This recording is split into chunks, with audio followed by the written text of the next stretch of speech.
Good morning. It's Friday, September 26th, 2025. My name is Terry Morgan. We are here to practice Wudang Qigong. We're going to talk about applications. We're going to work on hold the ball, this one, ward off, pull down. And I'm going to talk a little bit about perspective and how we look at what we're doing.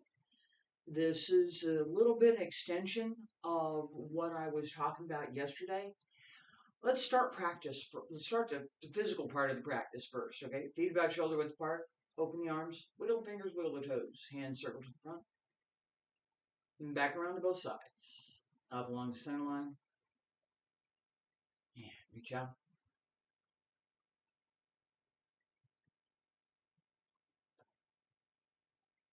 Relax as you stretch out.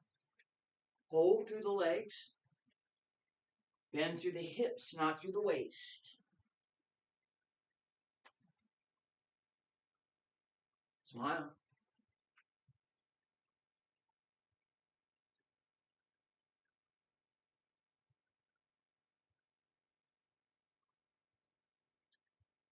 Fingertips reach up. Elbows drop down. Wrists, hands return to your sides. In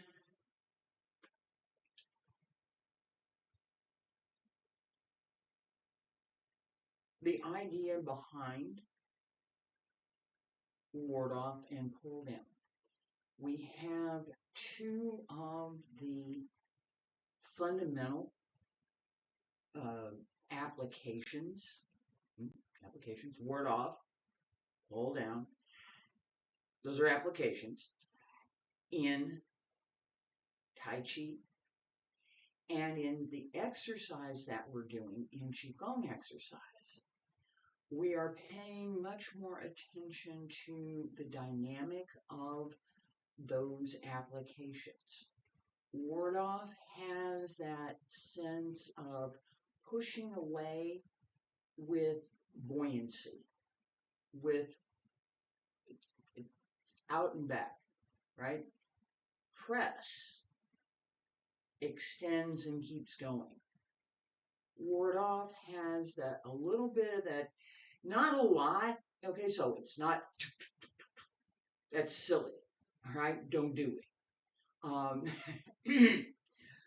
Excuse me. But that sense of as you push out, it's pushing away and releasing. So little bit that sense of extending and releasing the energy. Pull down has a sense that, yes, I'm attached to whatever it is, and I'm pulling down. It literally. 旁与吉安，再来就靠旁与 pull down, 旁. In this exercise, hold ball. Left hand, my left hand right now, goes out with pang. Right hand, pull down.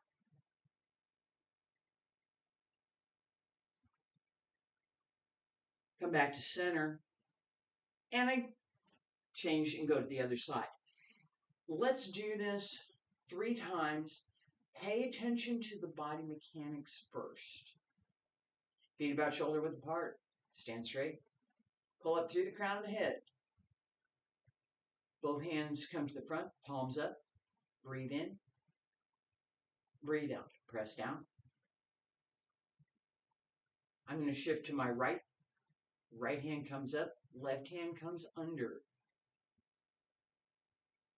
Little step on the heel. As I transfer the weight, left hand goes out with ward off. Right hand pulls down. Come back to center. Bring the foot in.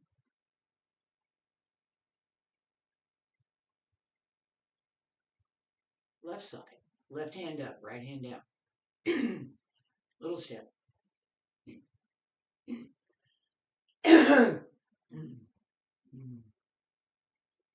Yeah, being able to clear my throat and practice at the same time. And right side, ward off left side, pull down right, come back to center, left side, left hand up, right hand down, little step, right hand ward off, left hand pull down, come back to center. One more time. Right side, step left, center, left side, step right, ward off, pull down, come back to center. Both hands press down, pull up through the crown of the head, raise the heels, and lower. Stay there. Breathe in and breathe out. 1 second.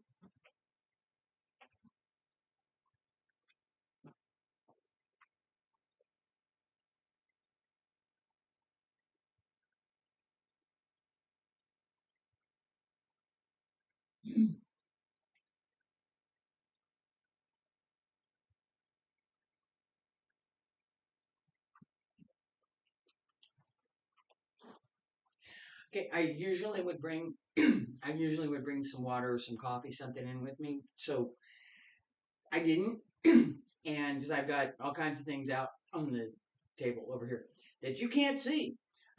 So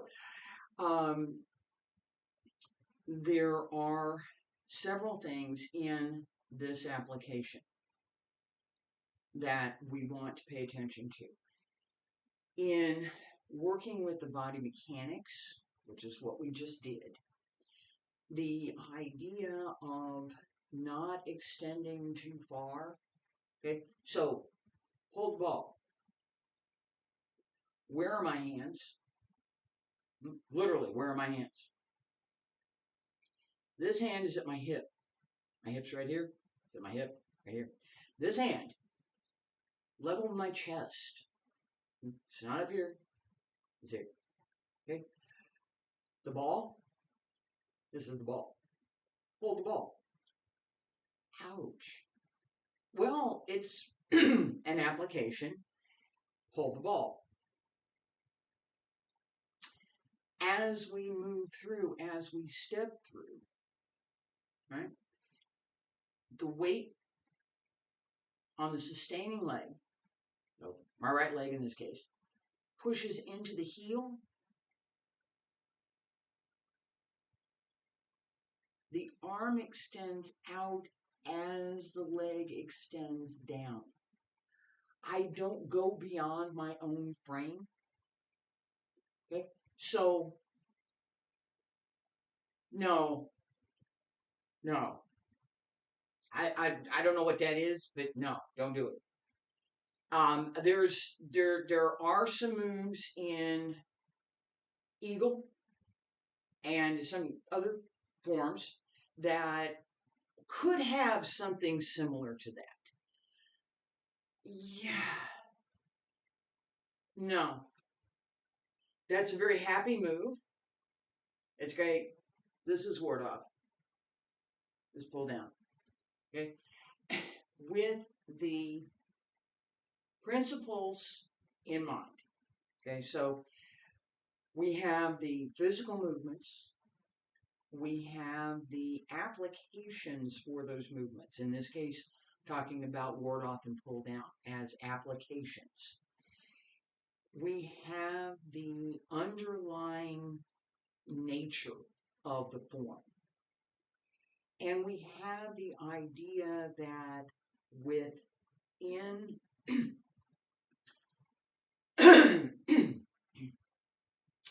within the movement itself, we have to have a certain level of consistency that would allow us to use that movement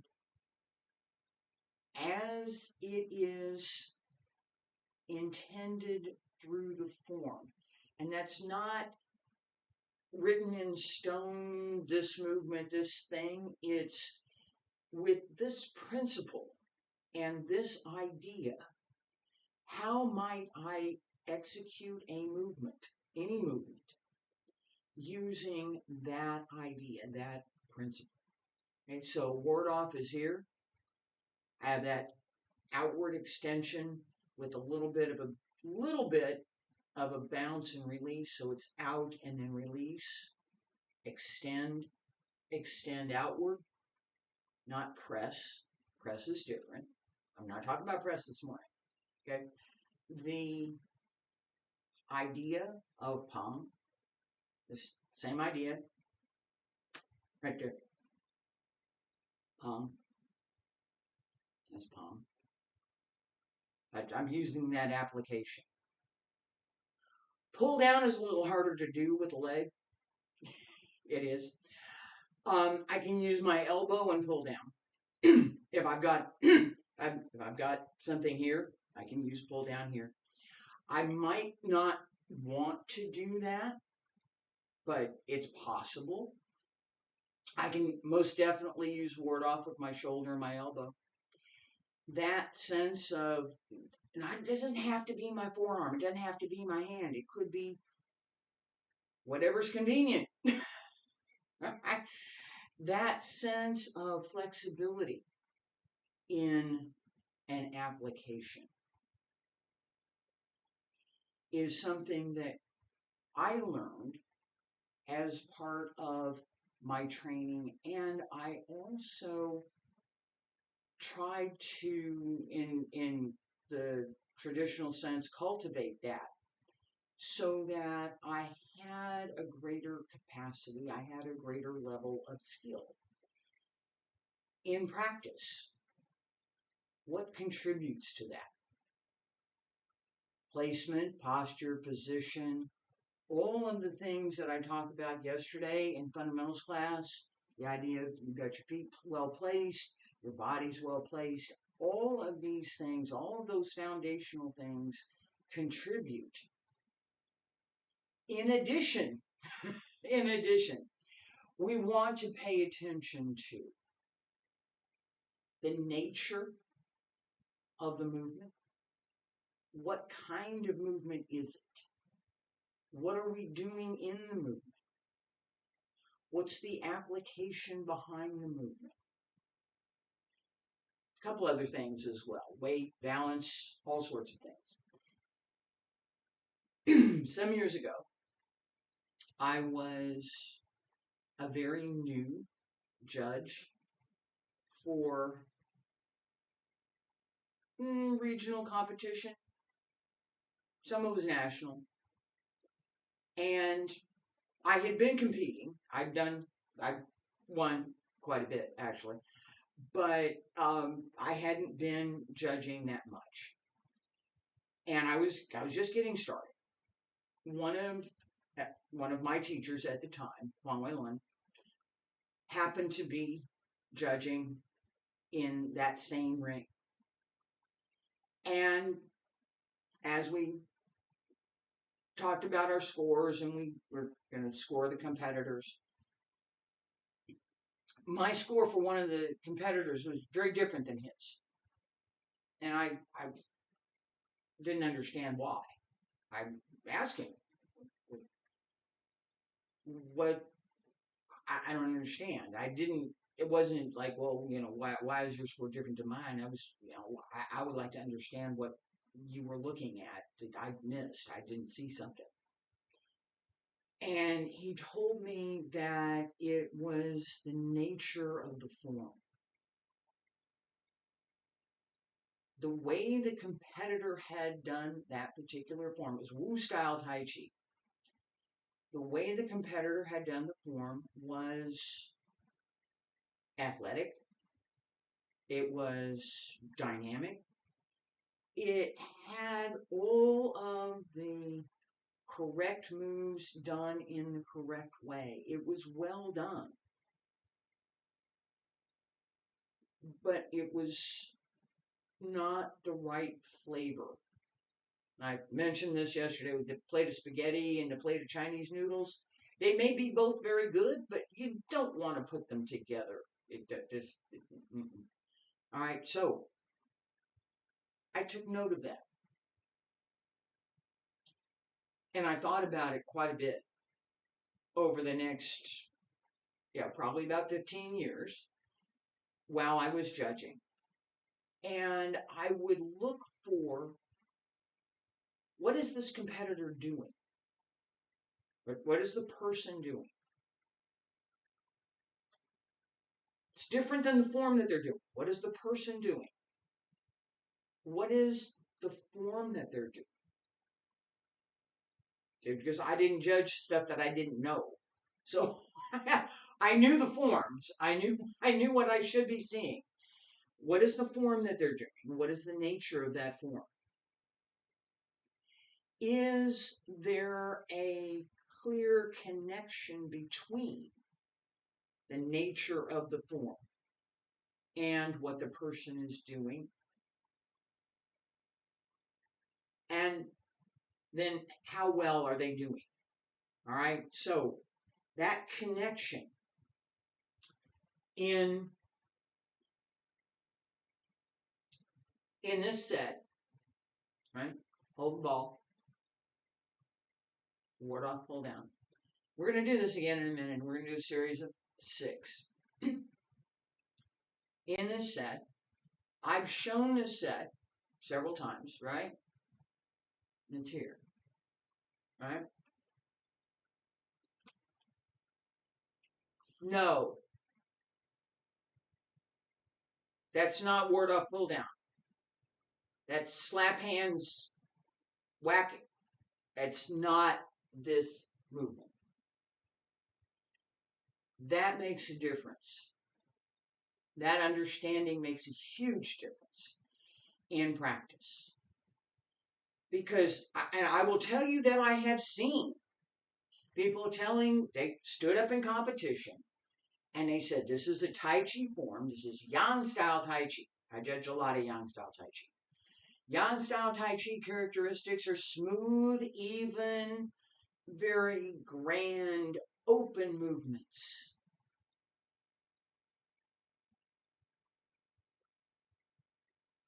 Even the small frame form in Yang style Tai Chi has a carriage and a nature to the form that's quiet and smooth, round and circular, even and complete. Yang style Tai Chi.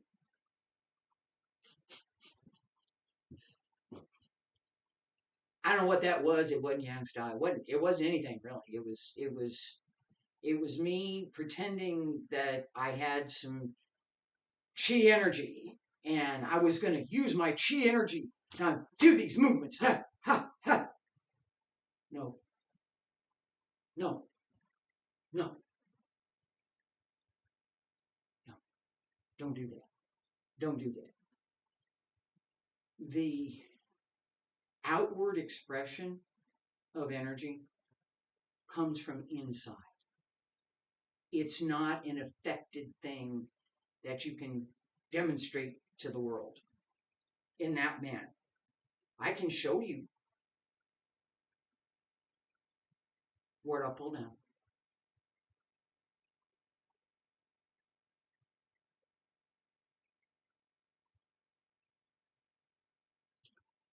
You would feel that, okay? But it's not a punch and kick, arms and legs, only the feet and hands work kind of thing. It's a whole body movement. The whole body has to be engaged. And that's not just the external whole body, that's the whole body. Mind, spirit, energy, everything comes together. Excuse me. This idea, everything comes together. that the mind is clear, the energy can circulate, the breath drives the movement, the inner breath circulates through the body and focuses on particular areas. This is for Wudang Qigong. Focuses on particular areas of the body, pressure points, channels, to develop skills and develop the qi and the flow of energy through those parts of the body. That's foundation. Feet about shoulder width apart. Pay attention. All of those things, plus regulating the breath and smile, relax, fingertips down, wiggle the toes, wiggle the fingertips, pull up through the crown of the head, palms up, breathe in. Press down, breathe out. I'm going to shift to my right, you go to your left. Circle and extend. Push down into the leg, resist as the arm goes out. And resist as the arm pulls down. Pull in. And center. Breathe in. And breathe out. Extend. And return.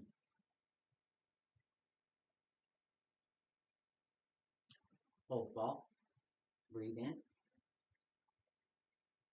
Breathe out. And breathe in. And breathe out. And breathe in.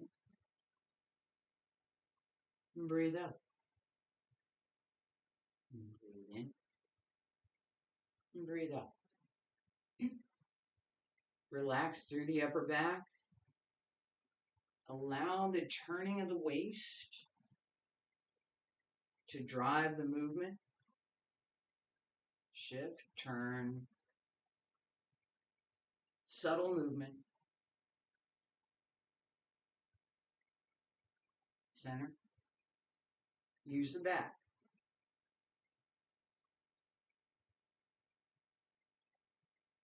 Open.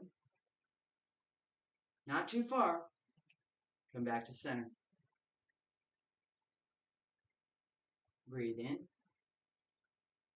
And breathe out. And breathe in. And breathe out. Two more. And breathe in. And breathe out. And breathe in. Breathe out. Each time, use the whole body. This is not just an arm little step activity. Open the back. Pull up through the front. Extend. And return.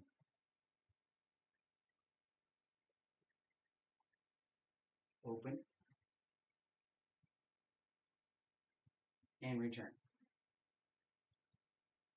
Both hands down along both sides. Pull up through the crown of the head. Raise the heels and lower. Stay there. Breathe in.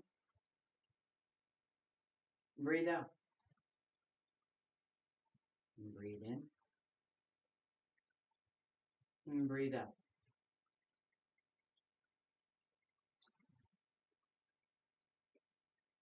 Even, complete, well-centered, well-placed. The body is well-aligned and well-maintained so that that alignment remains.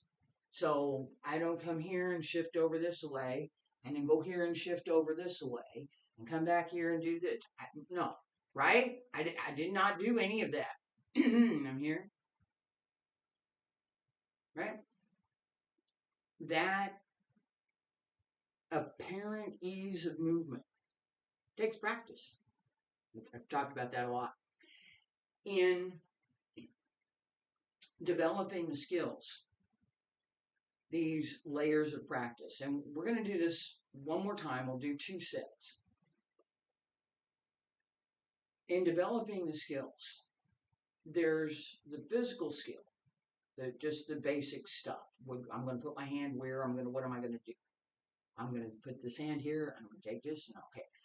That foundation. This step, this do this, do that, do this there. Okay, where do I put my hand? Well, chest high, hip high. Here it is. How do I set this up? This hand circles, this hand comes under. So that's it. That's all I did. Right?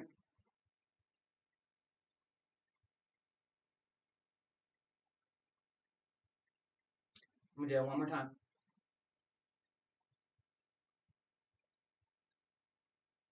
Right? Now, add a circle.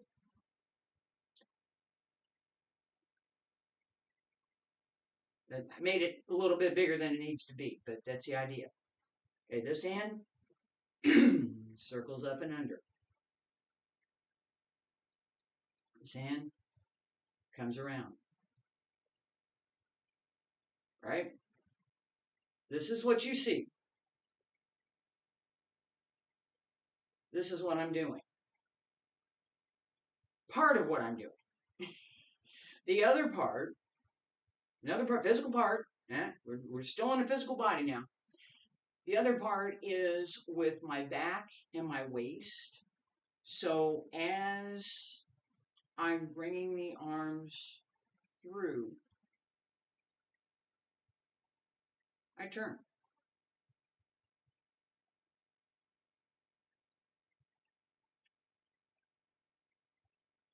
Right? Again, it's here. It's not this. No. Don't do that. Do that. Making the movement smaller. Paying attention to the fine muscles, not the big muscles, not the easy ones to find, the little ones. These are the little ones in the, right here, just above the waist and across the back, along the waist. Set. Right here. That. Turn and set. It's just a little. It's just a little. The focus isn't on the outward movement. The focus is on it's not on the body mechanics either. We have to have that, but that's not where you should focus. Focus is on the lower Tantien. And the idea that we have a ball, round, three-dimensional, it's not flat, okay, ball, that has two parts, that yin and yang, and they work together so that as we turn, stir the soup. I teach that exercise, actually. There's a stir the soup exercise I taught to encourage students to pay attention to using the waist and turning in the lower Tantien. That's where all of our movement, that's where all of the applications, that's where everything we do comes from. It doesn't come from here. It doesn't. It doesn't come from my fingertips. It doesn't. It's here. That development is part of, it's another layer of physical practice that joins together with the internal practice. So if you're using your waist and your lower back to drive the lower Tantien, lower Tantien drives the lower back, actually, but you connect the two. That inner and outer connection is what gives us the movement. All right, I'm going to turn around. You can see my back. It's intentional. We're going to do 2 sets. Pay attention to the movement in the waist. Pay attention to how the movement through the lower back drives all of the other movements. 2 sets. Being about shoulder width apart. Breathe in. And breathe out. Shift right, hold the ball. Right there. Turn. Find a circle. Breathe in. And breathe out. Turn the waist. Step. Come back. Center. Everything moves on a circle.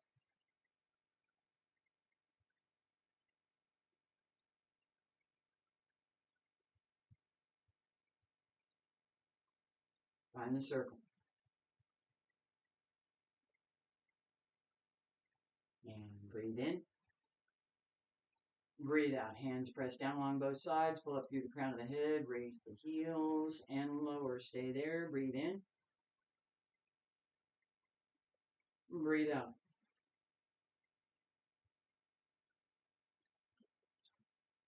There was some movement through my lower back, some movement through my waist, not too much. In class, in person, I sometimes invite students to rest their hand right here. Put your hand right here. And follow the circle. That idea that it's a circle and it's moving is foundation for Wudang martial arts.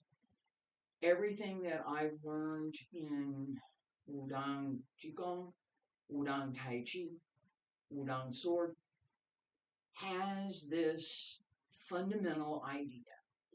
Now, it's Professor Liu Zheng's teaching. I studied with him for almost 30 years, 28 years, I think, something like that, before he retired.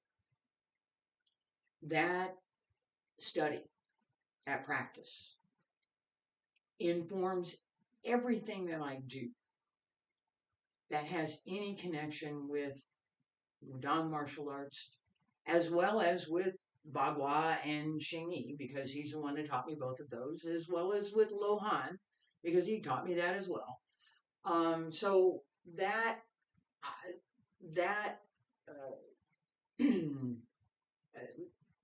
I don't know. I don't know what to call it.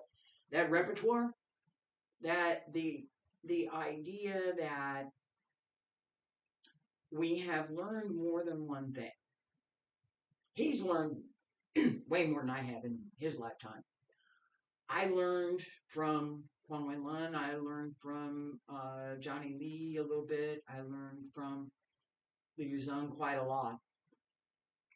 Studied with Yang Zhendo just a little bit, a couple of seminars. That study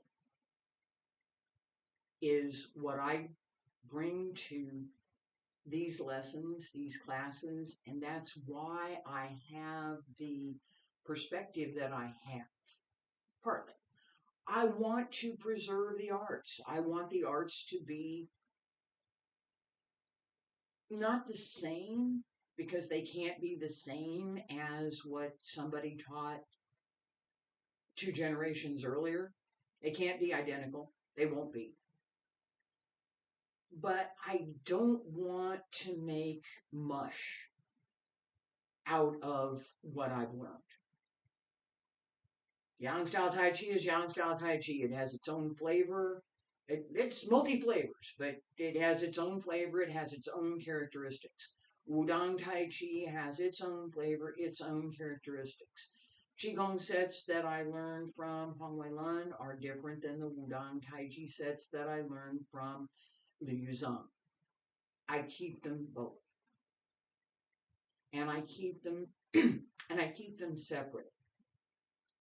Because the nature of what they're doing, the nature of what I'm doing in either set is not the same.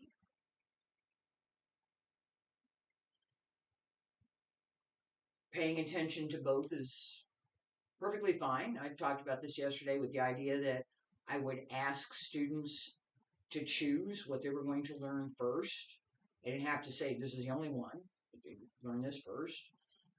Pay attention to this first, and then move on to whatever you're going to do next, so that you keep the flavor, you keep the connection to the principles in the art. The principles in xingyi are not the same as the principles in Tai Chi. They're not. The principles in Bagua are not the same as the principles in xingyi or Tai Chi. They're similar. There are many similarities. They're not the same. Keep them. If you're so inclined, embellish them a little bit. But start with the foundation principles. Start with the basic applications. Ward off, pull down.